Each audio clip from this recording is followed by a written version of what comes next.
अपने रंग में आए राहुल गांधी, मोदी साहब पर जबरदस्त हमला, उड़ा दी भाजपाइयों की नींद।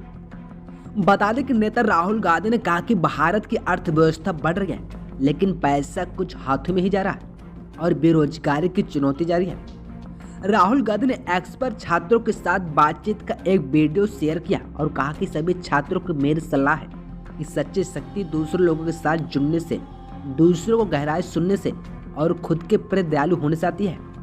हार्वर्ड विश्वविद्यालय के छात्रों के साथ बातचीत में उनसे पिछले 10 वर्षों में भारत की आर्थिक वृद्धि के बारे में पूछा गया था। वहीं इस प्रतिक्रिया को देते हुए कांग्रेस नेता ने कहा कि जब आप आर्थिक विकास की बात करते हैं तो आपको यह सवाल पूछना होगा कि आर्थिक विकास किसके हित में है। उन्होंने कहा कि सवाल यह है कि उस विकास की प्रकृति क्या है और उससे किससे लाभ हो रहा है। भारत में विकास के आंकड़ों के ठीक बगल में भारत में बेरोजगारी का भी आंकड़ा है। ऐसा लग रहा है कि भारत बढ़ रहा है, लेकिन जिस तरह से यह बढ़ रहा है वह है बड़े पैमाने पर धन को बहुत कम लोगों तक केंद्रित कर रहा है। हालांकि वह राहुल ने कहा कि हम ऋण मॉडल पर काम कर रहे हैं और हम उत्पादन नहीं कर रहे हैं। हमारे पास 2 या 3 व्यवसाय हैं जो लगभग संपूर्ण व्यवसाय हैं। उन्होंने कहा कि भारत में असली चुनौती है कि हम ऐसे उत्पादन अर्थव्यवस्था कैसे स्थापित करें जो बड़ी संख्या में लोगों को रोजगार देने में सक्षम हो।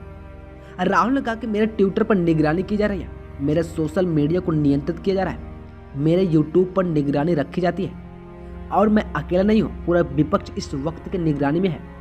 मुझे नहीं लगता कि भारत में स्वतंत्र और निष्पक्ष लोकतंत्र चल रहा है।